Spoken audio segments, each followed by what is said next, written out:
آپ میری رہنمائی فرمائیں گے؟ تو جو پہلے وہاں پہ بیٹھا ہوا تھا آدمی، اس نے بولا میرے ساتھ چلو۔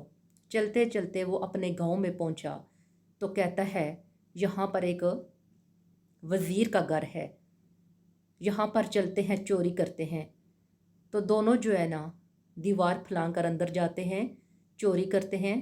جب اپنا کام مکمل کر چکے تو دونوں نے آپس میں جب بات کی تو اجنبی کو وہ پہلا چور جو ہے نا وہ بتانے لگا کہ یہ جو گھر ہے نا یہ وزیر کا ہے اور اس کی بیٹی کی شادی ہے۔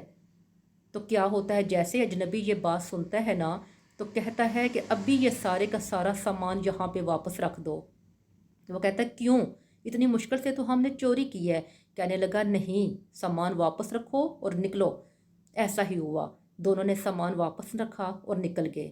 راستے میں تھوڑی دور جا کے کہتا ہے مجھے نا کوئی اور گھر دکھاؤ۔ کیا ہوا، اس نے نا ایک اور آدمی کا گھر اس کو دکھایا اور کہنے لگا چلو یہاں پہ چلتے ہیں، یہ بھی امیر گھر ہے۔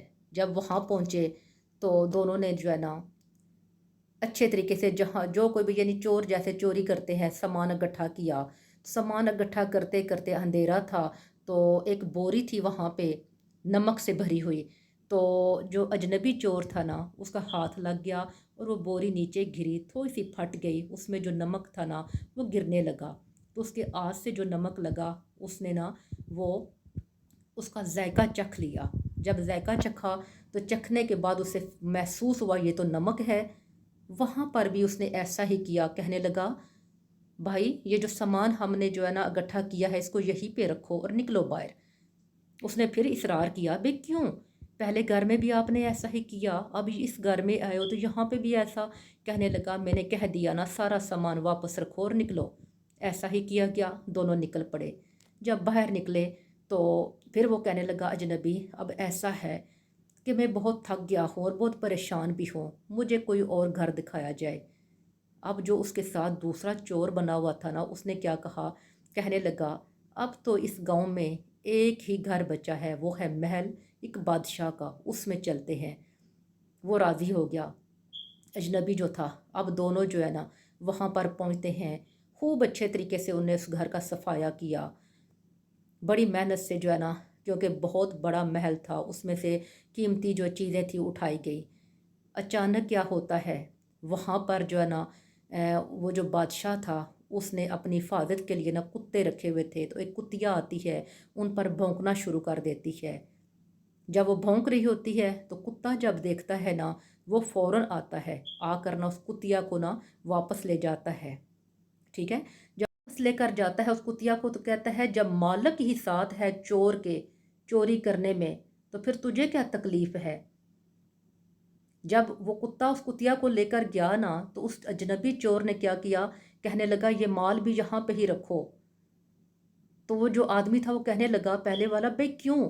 کہنے لگا اس لیے کہ تم چور نہیں ہو اور یہ جو محل ہے یہ کسی اور کا نہیں ہے، آپ ہی بادشاہ ہو، یہ محل بھی آپ ہی کا ہے۔ تو پھر کیا ہوا، وہ جو بادشاہ تھا نا وہ اسے کہنے لگا جو اس کے ساتھ مل کر چوری کر رہا تھا کہ بھائی چلے میری تو اصلیت آپ نے دیکھ لی، اب ذرا باقی جو دو معاملات تھے نا ان کے بارے میں مجھے ذرا بتاؤ۔ تو کہنے لگا پہلے جس وزیر کے گھر میں آپ مجھے لے کر گئے تھے، جب آپ نے مجھے بتایا کہ اس وزیر کی بیٹی کی شادی ہے تو میں ایک چور تھا، لیکن میں بے غیرت نہیں ہوں، غیرت مند ہوں کہ میں کیسے ایک بیٹی کا حق چھین کر دوسری بیٹی کو دیتا۔ اس لیے میں نے وہ جو مال تھا وہی کا وہی رہنے دیا۔ جب ہم دوسرے گھر میں گئے امیر آدمی کے تو وہاں پر جو نا ایک بوری گری تھی اس میں جو نمک تھا وہ اس کا ذائقہ میں نے چکھ لیا اور میں نمک حرامی نہیں کر سکتا تھا، اس لیے وہ میں نے وہیں پہ چھوڑ دیا مال، اور باقی جو آپ کے سامنے معاملات ہیں جو ابھی ہوا وہ معاملہ آپ کے سامنے ہے، آپ سمجھ گئے ہیں بہتر۔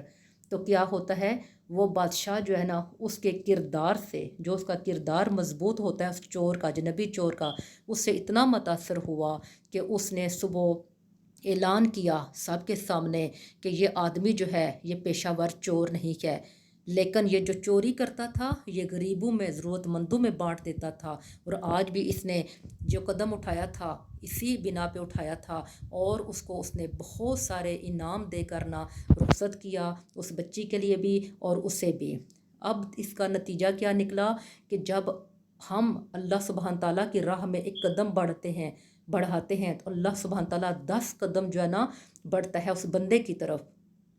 اس نے نیکی کا ارادہ کیا، نیکی کی ہمت کی، توبہ کی، تو اللہ سبحانہ تعالیٰ نے اس کی مدد کی اور گناہ سے اس کو بچا لیا۔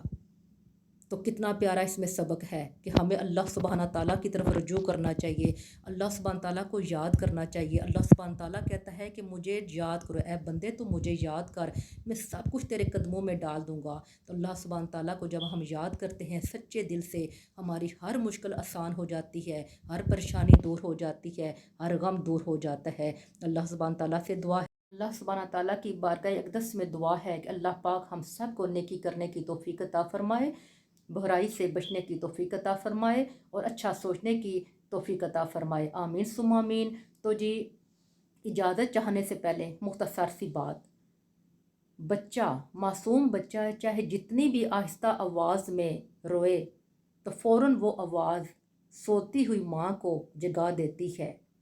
تو یہ کیسے ممکن ہے کہ وہ رب جسے نہ نیند آتی ہے نہ اونگ، جو اپنے بندوں سے ماں سے 70 گنا زیادہ پیار کرتا ہے، 70 گنا زیادہ محبت کرتا ہے، اپنے بندے کی آہذاری پر اس کی فریاد نہ سنے، اپنے بندے کی حاجت پوری نہ کر سکے؟ تو جی اللہ سبحانہ تعالیٰ سے گڑ گڑا کے مانگنے والے بنو، ہر مشکل آسان ہو جائے گی، ہر پریشانی دور ہو جائے گی، ہر غم دور ہو جائے گا، ہر بیماری دور ہو جائے گی، آمین ثم آمین۔ تو اپنا اور اپنی فیملی کا ڈھیروں خیال رکھیے گا اور مجھے دعاؤں میں یاد رکھنا۔ ملتی ہوں آپ کو اپنی نیکسٹ ویڈیو میں بشرط زندگی، تب تک کے لیے اجازت، اللہ حافظ۔